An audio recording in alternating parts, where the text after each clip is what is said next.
veamos rápidamente una serie de cuestiones sobre el relieve.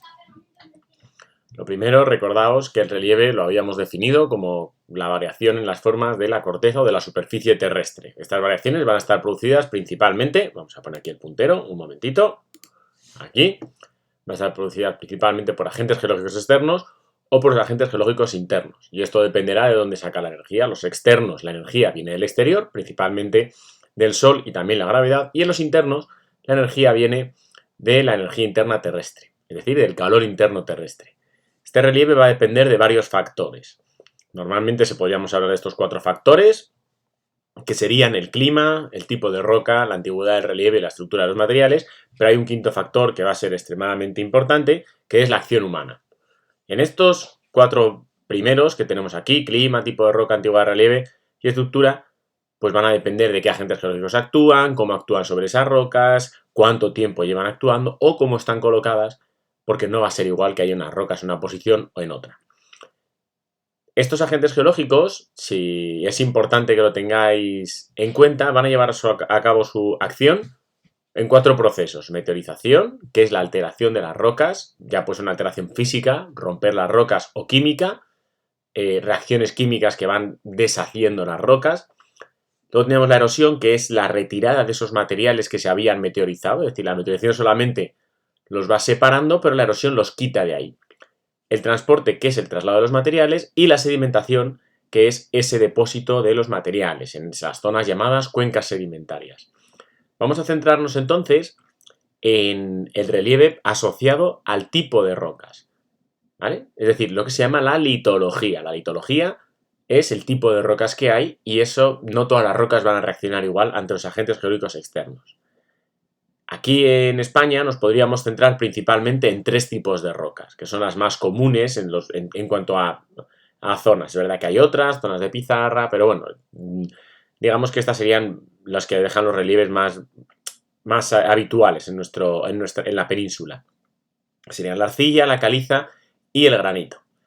Empezando por los paisajes arcillosos, pues recordad primero que la arcilla es una roca sedimentaria detrítica, es decir, está formada por materiales, por sedimentos unidos que han quedado muy unidos. Es poco coherente, es decir, resiste poco a la meteorización y a la erosión y además es impermeable, es decir, no va a formar fácilmente aguas subterráneas, por lo tanto la mayor parte del agua que caiga se va a mover por la superficie de estas rocas. ¿Esto qué va a provocar? Pues que sea muy fácil su meteorización y erosión.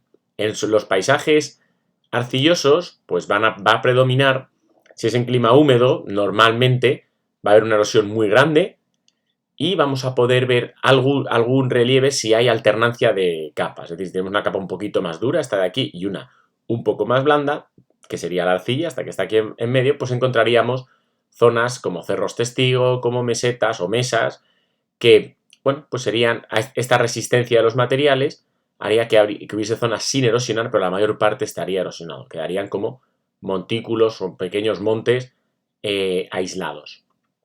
Pero es mucho más común en paisajes arcillosos lo que se llaman las badlands, las zonas donde hay de climas áridos, y lo que vamos a encontrar principalmente son regueros y cárcavas. Las cárcavas son los regueros llevados hasta el extremo. El agua iría circulando por estas zonas de aquí, va erosionando y deja pues esta especie de crestas a modo de barrancos, pues que eso serían las cárcavas. Tampoco las arcillas van a dejar muchos más tipos de paisajes.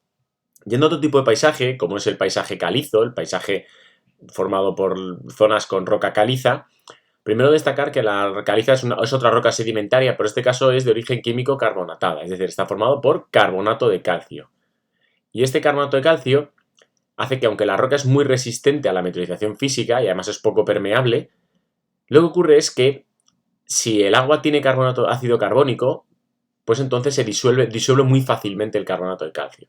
Y el agua tiene normalmente ácido carbónico porque si hay CO2, lo cual hay en la atmósfera, hay algo de CO2, pues se disuelve el agua y forma ácido carbónico. Esta reacción que veis aquí, que va a facilitar que la caliza se vaya a diluir muy fácilmente. Es decir, es una roca muy poco resistente a la meteorización química. Esto lleva a formar un tipo de relieve que se llama relieve kárstico, que es un relieve caracterizado por rocas calizas donde hay disolución y precipitación del carbonato de calcio. Es decir, el agua disuelve el carbonato de calcio, lleva ese carbonato de calcio disuelto y a veces parte de ese carbonato de calcio se va depositando. Entonces sería lo que nosotros vulgarmente llamamos la cal que tiene el agua, pues ese es el carbonato de calcio. Y las formas principales, aquí tenéis algunas, el lenar, las dolinas, las simas, las estalactitas, las estalagmitas, pues van a depender un poquito de esa o bien de esa disolución o bien de esa precipitación, es decir, formas constructivas o formas destructivas. Por ejemplo, los lapiaces o lenares serían estas crestas de aquí que se forman por la disolución. El agua va circulando y va disolviendo la caliza de estas zonas. O también las dolinas, que son estas depresiones que están aquí donde el agua se iría acumulando, puede ser una depresión circular o tener más o menos forma de embudo, y el agua se iría circulando, se acumula en estas depresiones y se va y va erosionando formando estas dolinas. Otra zona, pues las simas y galerías serían zonas ya subterráneas, donde el agua va entrando por las grietas y va erosionando esta caliza, formando pues simas, galerías, cuevas, dependiendo de si son horizontales, verticales y del tamaño. Pero este agua, al gotear, porque estas nunca tienen entradas muy anchas, al ir goteando, va a ir goteando desde el techo y parte del carbonato de calcio se va a ir depositando a medida que el agua gotea. Y entonces ese carbonato de calcio, después de miles de años, va formando una estructura así del techo, que es lo que se llama una estalactita. Pero claro, si ese agua gotea en algún sitio. Entonces imaginad, este agua, vamos a ignorar este agua de aquí, está goteando en el suelo y va a dejar también un depósito de carbonato de calcio aquí en el suelo. Y ese depósito de carbonato de calcio que sale en el suelo se llama la estalagmita. ¿Vale? Estalactitas en el techo, estalagmitas en el suelo. Pueden llegar a unirse y formar una columna. Por último, nos quedaríamos en el paisaje granítico, donde la roca predominante evidentemente es el granito, que es una roca magmática plutónica, es decir, proviene del enfriamiento del magma. El enfriamiento del magma que se produce en el interior terrestre. Y está formada por 3 minerales, cuarzo, feldespato y mica. La verdad es que estos minerales hacen que la roca sea heterogénea y tenga diversos puntitos, diversos cristales, de ahí lo del nombre de granito, y que no se van a comportar los tres del mismo modo frente a los agentes geológicos. Porque si bien la roca resiste bastante la meteorización física, el feldespato y la mica no resisten muy bien la meteorización química. Y eso hace que haya una erosión diferencial, hay unas zonas que se erosionan más que otras y se originen estas grietas horizontales y verticales que le pueden dar un aspecto que sea roto como una cuadrícula, que se conocen como diaclasas. Las diaclasas serían estas grietas que vemos por aquí, en esta roca, y esto va a ser determinante en cómo van a ser los paisajes graníticos. En los paisajes graníticos, lo primero que va a ocurrir es una meteorización química del feldespato y la mica. Es decir, se van a producir esas diaclasas, y esas diaclasas que se van formando van cortando al granito, al bloque de granito, en una especie de cuadrícula. Y esa cuadrícula, al final, va a ir erosionándose todavía más y va a ir redondeándose los bloques y va formándose arena en este caso de cuarzo.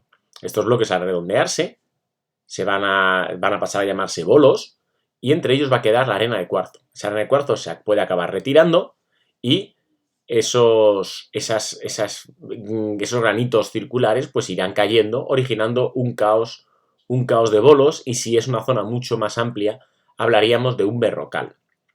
¿Vale? En algún caso esto pueden aparecer piedras caballeras, serían piedras como en equilibrio, o bien, si ya están las rocas muy, muy extendidas, se formaría lo que se conoce como un tor. Pero bueno, aquí tenéis representado cómo sería este proceso. Primero se va a formar las diaclasas horizontales y verticales, luego se va a ir formando arena entre ellas, es la arena de la erosión de estos bloques centrales, de que van quedando por aquí, y luego esta arena al final hace que estos bloques vayan cayendo y se vayan quedando con una forma mucho más redondeados, que es lo que se conocería como un berrocal. Aquí tenéis algunos ejemplos, tanto de piedras caballeras como de un berrocal. Y bueno, y la verdad es que el granito es bastante común en la Comunidad de Madrid, podéis buscar y encontrar mucha información. Espero que esto os haya ayudado a orientar un poquito este relieve asociado a la litología. Y bueno, cualquier duda, ya sabéis.